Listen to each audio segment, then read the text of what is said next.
On a weekend when all of the first basemen found new homes, is Pete Alonso going to be left without the bag? Let's talk about it.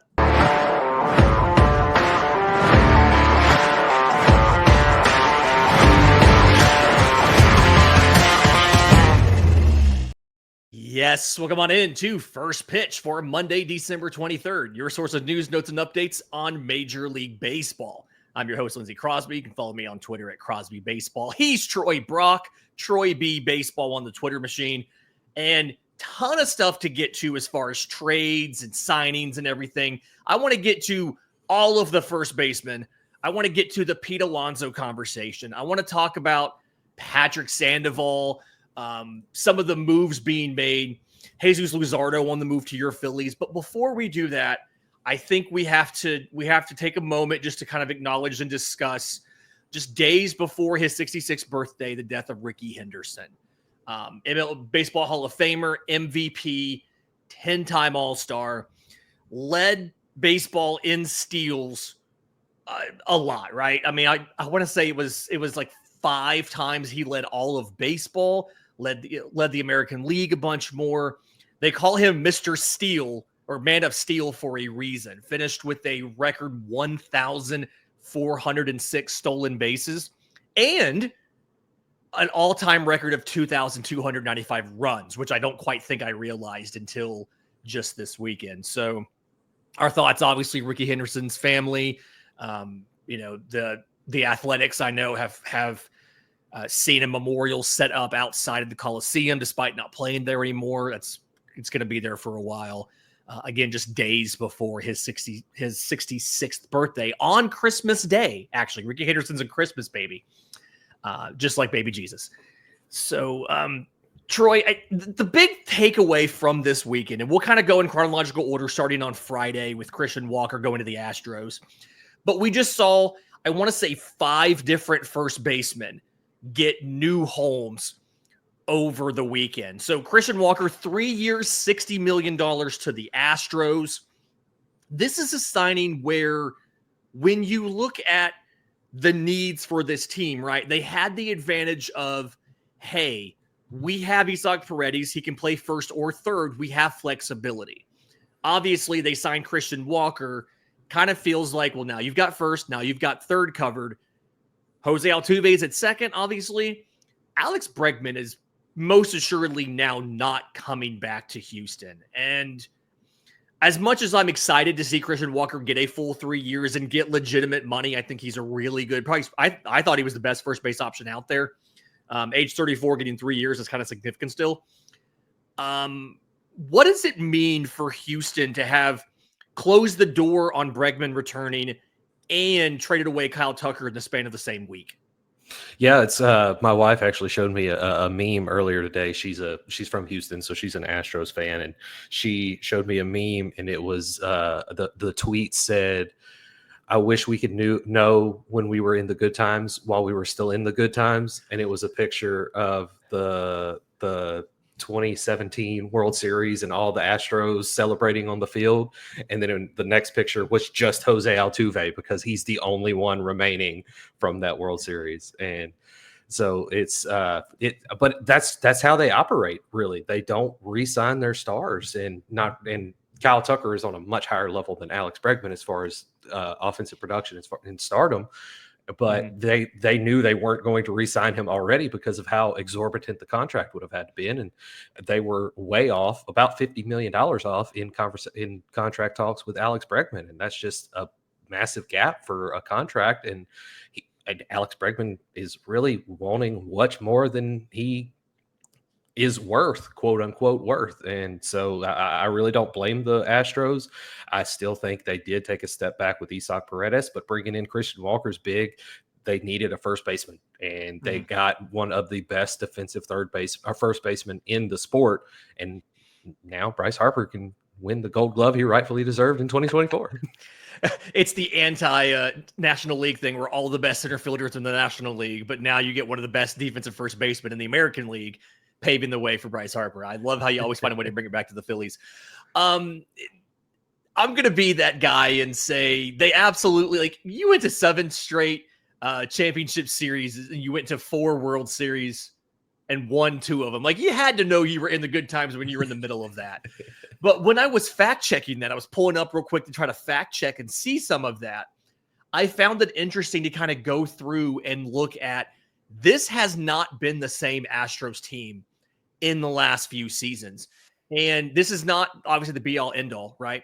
But I'm looking on Baseball Reference at the player with the most WAR, the top player in each season, going back to the start of that streak in 2017. And it's, Jose Altuve at 7.7. Alex Bregman had a 7.9 year and an 8.9 year. Carlos Correa had a 7.2 year.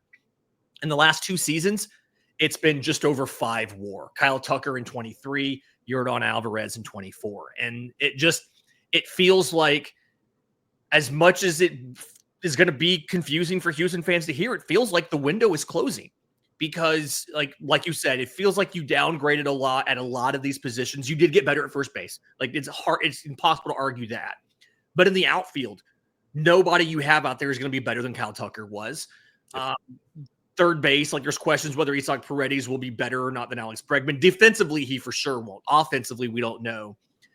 Pitching wise, you're on the verge of losing Framber Valdez. He's got 1 more year on his deal.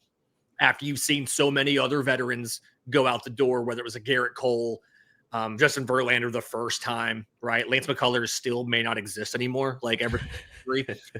And it kind of feels like the window is closing, and you have to wonder, is anybody in the West, in the AL West, gonna be able to do anything to catch the Houston Astros now? Because they needed like a generational comeback and from a deep hole to win the division last season. They like 3.5 games over Seattle, with Texas being awful and things like that. Is anybody in the West going to make a push for the division, or is they just going to kind of cede it to the Astros? Kind of like the some of the central divisions have just kind of been, especially in the National League, have been just ceded to the Brewers the last few years.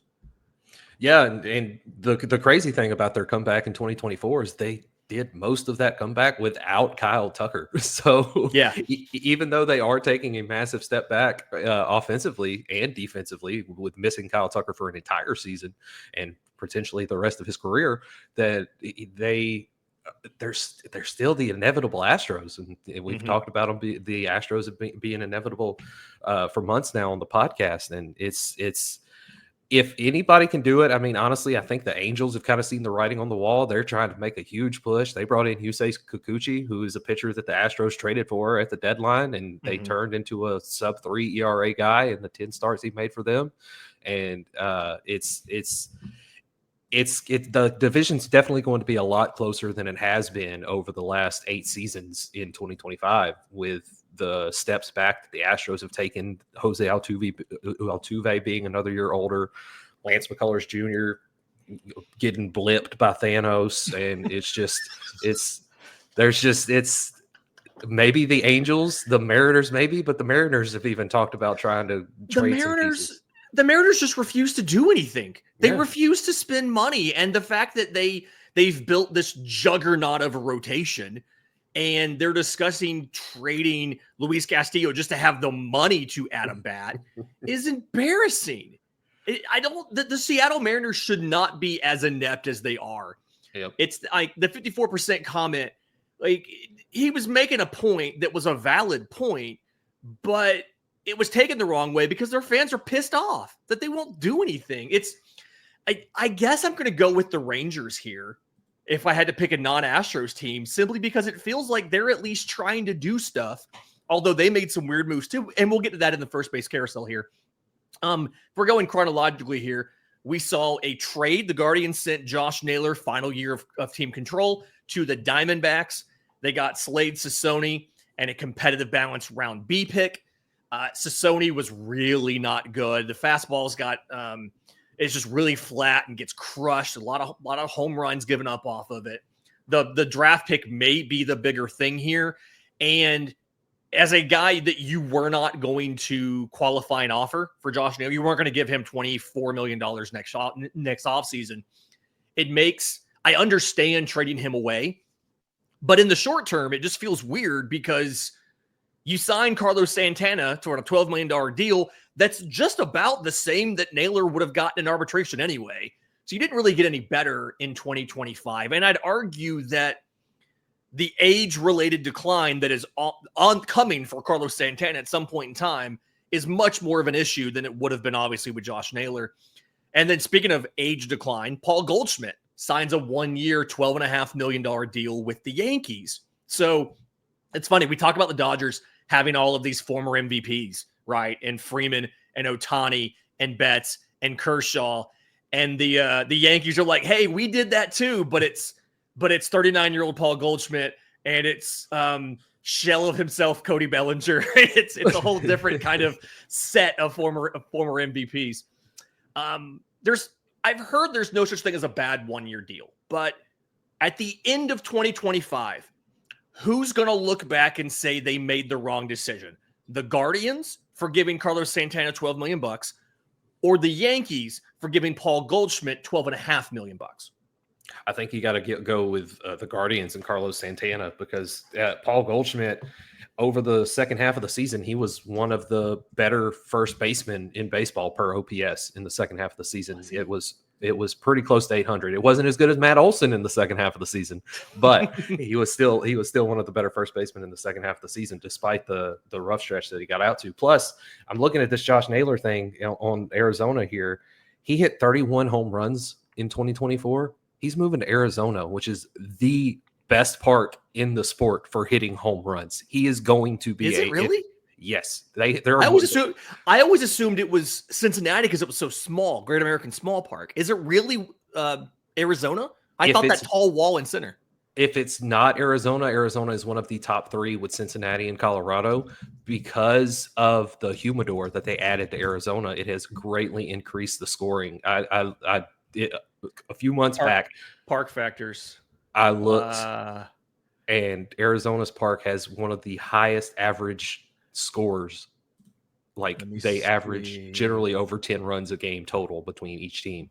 Okay, so it's an offensive environment. There you go. So go ahead. I haven't looked at what Josh Naylor's home runs would be if he played all 142 in Arizona, but I'm pretty sure he could get pretty close to 40 home runs. And you're adding that to if Ketel Marte can do what he did again in 2024, plus Corbin Carroll, plus they still have Eugenio Suarez who hit 30 home runs. So they have. Fun fact. Fun fact. Apparently, according to StatCast, for lefties, it's not a good park for homers. And Naylor's a lefty. Yeah. It is, what is it? It is a park factor of 77, where 100 is neutral for lefties. The lowest is Kauffman Stadium for the Royals at 68, but it is 27th out of 30 for lefties to hit homers. Okay. So I did not look at the splits. I just did the total overall. And I think I'm looking at just last year, just lefties. And I do think it's entirely possible if the roof is open. Maybe it's different. I'm looking at every single game. If you do like the roof open, it may get a lot better because of the heat and everything. Oh no, with the roof open, it's literally the worst. It's 55 with the roof open. Wow. Because I will go ahead. Humidor. So yeah, I will also say their lefties last year were Corbin Carroll, who led their lefties with home runs with 22, and next was Jake McCarthy or Pavin Smith with 9, and then Jake McCarthy with 8. So there you go. So they didn't have many lefties hitting home runs regardless. And Corbin Carroll's not a 30 home run guy; he's a stolen base guy. But I think the Yankees are the better off out of the Yankees and the Guardians because Carlos Santana, while he has been good offensively in his career, he's always been more of a glove first baseman, whereas Paul Goldschmidt has been good defensively and has been good offensively throughout his career outside of the rough stretch he had in the first half of 2024. And Paul Goldschmidt was an MVP. He joins, like you said, Aaron Judge, Cody Bellinger, Giancarlo Stanton. And so I really like the fit of Paul Goldschmidt on the Yankees. I think for me, the worry I have about Goldschmidt is like both of these guys look like they could obviously decline, but I think that Santana is going to get protected against righties. Like last year, he batted 286 against lefties. He batted 219 against righties. And Goldschmidt's going to play every single day. And coming up, I mean, being 37 years old, I said 39, being 37 years old, having that slow start that he had, I don't know, like, plus not having the advantage of the short porch, being a right-handed hitter. I don't know how good I feel about him making it work versus Santana just maintaining what he did. Although I will say, in Goldschmidt's credit, I didn't realize his second half was as good as it was. Just for context, he batted 230 in the first half. He batted 271 in the second half. 62 games, but he had less than half the strikeouts of the first half. And stole 5 bags too. So, like, I mean, he went from an 87 OPS to a 121 OPS first half to second half. So I didn't realize it was as good as it was. That's kind of on me there. But I still think I like the Guardian side of this simply because they'll be more aggressive about protecting him from a splits perspective, whereas Goldschmidt batted 230 against righties last year. And, I mean, maybe they use somebody to platoon with him, but I feel like they're going to want to play Paul Goldschmidt every single day. And, I mean, who do you platoon with Goldschmidt? Ben Rice batted 183 against righties. You can't throw Ben Rice in there. So Santana's going to be in a better position to succeed. The question, I guess, for me is just, do you get your money's worth if he plays, 90 games at first versus Goldschmidt probably playing 130. So I guess that's really kind of the issue there. The other first baseman that we saw move, Nathaniel Lowe, it's Lowe or Lau. I never get him and Josh and Brandon correct, right? But Same. Moving from the Rangers to the Nationals, he's in arbitration for left-handed reliever Robert Garcia. Is this the piece that you needed to see in Washington to now make this a legitimately, like, frisky lineup? You think about your outfield of James Wood, Dylan Cruz, Jacob Young being just the defensive whiz in center field, and also batted like 256, better than I thought he did. Stole 30-something bags. And then your infield is CJ Abrams, Luis Garcia, Nate Lowe, and then at some point in time, hopefully early, Brady House at third. Is this a frisky Washington team? Like, could they challenge for either a wild card spot or third place in the East, or are we still 1 year out? I think they can challenge for a wild card spot at the very least. I don't know if they'll get it this year, but I definitely think they can challenge for it. I think that adding Nathaniel in this deal today, I'm right there with you. I don't know which one he is, but adding him in this deal today, I think that puts them over the above 500. I think that makes them an above 500 team in 2025 because they've needed a first baseman. And I love the fit of Nathaniel with the Nationals. Like you said, the outfield of James Wood, Dylan Cruz, Jacob Young, Alex Call. They still have Robert Hassel too, in waiting in the wings to come up. And so the young core that they built needed a veteran, and it needed to be first base because really all of the other positions are covered, and except for maybe third, and that's where Brady House. He was in AAA. He finished the year in AAA last year. So yeah. And they got the veteran and the first baseman that they needed in one fell swoop with Nathaniel. Okay. Baseball Reference says it is Lowe. Him and Josh are brothers. So it's Nathaniel Lowe and Josh Lowe. And then I believe Brandon would, in that case, would be Lau. Brandon Lau. I don't think they're all Lowe. Somebody's going to correct me in the comments if I'm wrong, obviously, but I'm pretty sure Brandon would be. Yes. The note in here is the pronunciation rhymes with now. So Brandon Lau, Nathaniel Lowe, Josh Lowe. Okay. Not confusing at all because they look the exact same on the back of a jersey. Come on, guys. And speaking of other moves that happened on Sunday, we've seen some lefties move recently. We saw a signing on Friday of Patrick Sandoval for 2 years to the Red Sox. He's on the Lucas Giolito track, right? He had Tommy John. He'll miss most of the first season, play in the second.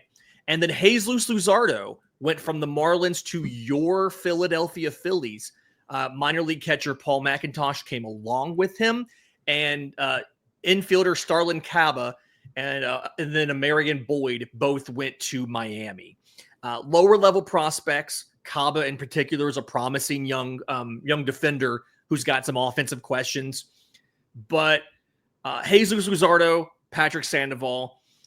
Thoughts on either one of these? Are either one of these going to actually move the needle in 2025, or is health going to be the issue for both of these guys? Well, for Patrick Sandoval, you can already say no to him just because of how much of 2025 he's going to miss. Now, if it comes down to it and they are in the Red Sox are in the thick of a playoff race down the stretch, and he comes back in say August or something with essentially a fresh arm, then that would be huge for their rotation. It was the internal brace. He had the injury on June 21st, so 9 to 12 month period on the internal brace. He could make it back late in the year, but I think that's more of a 26 signing than a 25. Luzardo is the one really I think that we're kind of trying to figure out here. Yeah, Luzardo on the Phillies is a huge addition. It does make the rotation pretty lefty heavy because they now have 3 lefties in their starting rotation between Ranger Suarez, Christopher Sanchez, and Jesus Luzardo. But that's really not as big of a deal as some people like to think, in my opinion, especially when the lefties are as good as the 3 of these are, because Jesus Luzardo is the 5th pitcher in the rotation. And when you have Jesus Luzardo as the 5th best pitcher in your rotation, you got a pretty good rotation. You can limit his innings to try and keep him healthy throughout the whole season as the 5th pitcher. Plus, Andrew Painter is going to be in the majors at some point in 2025 also. So the Phillies will probably go to a 6-man rotation, which will even more limit Jesus Luzardo's innings, as well as Christopher Sanchez and Ranger Suarez, who dealt with injuries in 2024. And you're also getting Ranger Suarez in a contract year. So There's a lot of reasons to like this rotation in 2025. Right. And it's hands down, top to bottom, it is, if it's not the best rotation in baseball, it is the deepest rotation in baseball. And I really think somebody would have a hard time arguing against that. But the trade market as a whole has kind of been undervalued, like as some of the free agents this year have kind of been overvalued for some of them, but the trade market on the other hand has been undervalued, because it's crazy that the Phillies sent only Starlin Caba and Amarian Boyd, who are both far from making the major leagues. The Starlin Caba played as high as A ball, and I think Amarian Boyd played high A ball in 2024, and that's the highest either of them have reached. Neither of them are really good offensively. Outside of Caba is really good at drawing walks. He walks more than he strikes out. His eye is up there pretty close to Juan Soto levels of plate discipline, and he's also really fast, and he's a really good defender, but offensively he's not been good, and that's kind of the same thing with Amarian Boyd. Caba's a shortstop. Amarian Boyd is an outfielder, and because of his speed, they're moving him to center field, or they were planning to move him to center field. We'll have to see what the Marlins do with him, but it's just crazy how really undervalued proven commodities like Kyle Tucker, Jesus Luzardo, Josh Naylor have been on the trade market so far this offseason. Yeah, getting Slade Sassoni, him and a draft pick for Naylor. I understand Naylor's in the final year of his deal, but like Sassoni had a 6.66 ERA in 77 innings last year. Over his career in 104 innings, he has a 6.06 across 2 seasons. He was worth negative 1.1 WAR. And like, I understand you can work with him, you can fix him and things like that. And the Guardians obviously they're big on pitch and development. They're one of the best organizations at it. So you have to think they have plans there. But so many of these trades, it feels like, the returns have been interesting. I'll put it that way. And you can kind of dig into some of these and see, okay, that's why this team probably wanted that guy. But it's a lot of either very young prospects that absolutely could not pan out, like this Luzardo trade, or it's very flawed major leaguers that you have to put a lot of work in to fix, like the Sassoni deal. And it's kind of surprising because we've seen so many free agents, to your point, sign for what feel like massive deals. And then some of the big names that we've heard out there for trade, like, whether it was Alec Boehm, Luis Castillo, we haven't seen these trades executed. And I think in the perspective of the Phillies, they actually came out and said that they weren't really getting the interest that they wanted, the high level quality players they were wanting. So just a little surprising by some of that. don't quite know what to think of it, but it's definitely a weird dynamic and not one I was expecting to say. Was a lot of these trades feel pretty lopsided. There was a trade earlier in the week, and I want to say it was a catcher going to the Reds. And I think it's like a kind of a backup thing to the point where it's not even listed on a lot of like free agent and trade trackers. Right. But it's a trade for a backup catcher. And you kind of look at it, you're like, what? Why did Cincinnati it was Jose Trevino coming to for relief pitcher Fernando Cruz. And Alex Jackson. Yeah, and like Cruz has one of the best splitters in baseball. Now he hasn't been able to figure out. That's one of the few trades when I've been like, yeah, okay, I totally see why the acquiring team wanted to get that player. But for the most part, a lot of these trades have just been weird trades outside of maybe the major leaguer for major leaguer deal when you saw Jonathan India and Joey Weimer moved for a pitcher. Other than that, a lot of the trades this year have felt weird. Yeah, absolutely. And like you said, like we both said, with the free agents kind of getting bigger deals than we expected them to for the most part, outside of Juan Soto, then, what does that mean for Pete Alonso and all the first basemen that were off the market today? That is kind of, I think, where I want to wrap the show with that conversation is it feels like every winter there's a guy or a few guys who are kind of left without a long-term home in the musical chairs.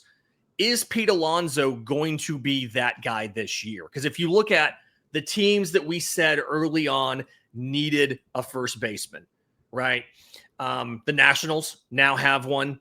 The Yankees now have one. The Astros now have one. The Diamondbacks have replaced the one they lost with another one. If Pete Alonso doesn't go back to the Mets, do you think he gets anything more than a 1 or 2 year deal with some opt-outs?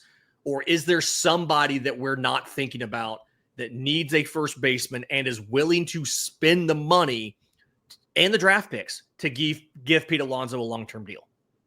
I don't think he's going to get a long-term deal at this point. I think that it's kind of gotten to the point where it's along the lines of Blake Snell and Jordan Montgomery from last year, where they're just holding out, and he might not sign until spring training at this point. Get a player opt out and try to play for a year and get back in the market. Because like I'm going through the divisions. You look in the AL East, everybody either has a first baseman, the Yankees, the Red Sox, the Blue Jays, or they're not going to spend the money, the Orioles and the Rays. You look at the Central, Guardians just got one. Royals have Vinny P. Tigers, maybe, but they're not going to give him a long-term deal and give up the draft picks. Twins need a first baseman, but they have money issues as well. White Sox are not going to give anybody a long-term deal right now. You look in the AL West, Angels have a guy. Astros just signed a guy. Athletics have Tyler Soderstrom and also probably won't give the money to Pete. Can you imagine Pete in a minor league ballpark, though? Mariners need a guy, aren't going to give the money, right? Rangers have a guy because they have Jake Berger now. NL East, Braves have a guy. Marlins won't spend the money. Mets don't have a guy, will spend the money. There's your spot. Nationals have a guy. Phillies have a guy. You go to the Central. Brewers have a guy that they might actually have to move because he's too expensive and he's like $18 million. Cardinals don't have a guy but don't want to do the long-term commitment. Cubs have a guy. Pirates aren't going to spend the money. Reds have a guy and aren't going to spend the money. And then the West, Diamondbacks have a guy. Dodgers have a guy. Giants have a guy technically in Lamonte Wade, but probably won't want to spend the money either way. Padres, I don't think are going to spend the money. Rockies won't spend the money. So Pete Alonso's going back to the Mets, right? Like there's no other, unless he signs a 1-year deal, he's going back to the Mets, right? Yeah, that's really the only fit for him at this point. And they're really the only team that likes him because they've dealt with him for the last 6 years. Yeah. And so I guess now the question is, what is the deal, right? What is the term? How many years does he get? What's the dollar amount? And it kind of, is Pete Alonso the guy going into this winter that you thought was going to be the last one left without a bag? Or because like I thought that somebody was going to take him and hope to get just like as a pure power play, right? I didn't know who it would be, But I thought somebody would say, let's get Pete, let's let him mash and let him get some home runs. Part of me wondered, would the Yankees sign him as retaliation for losing Soto? And obviously they went a different direction with that. The other thought I had was maybe Alex Bregman, but a third baseman is just inherently more valuable and he could play second. He offered to play second, and he could always move to first if he had to. Whereas Pete's first base and DH only. Is he the guy you thought would be stuck without a bag when the offseason started? Me personally, yes. And out of the bigger names, like barring Carlos Santana, out of the guys like Paul Goldschmidt, Pete Alonso, Christian Walker, I thought that Pete Alonso would be the last one just because of he's a one-trick pony. And he's all he's got is home run power. That's it.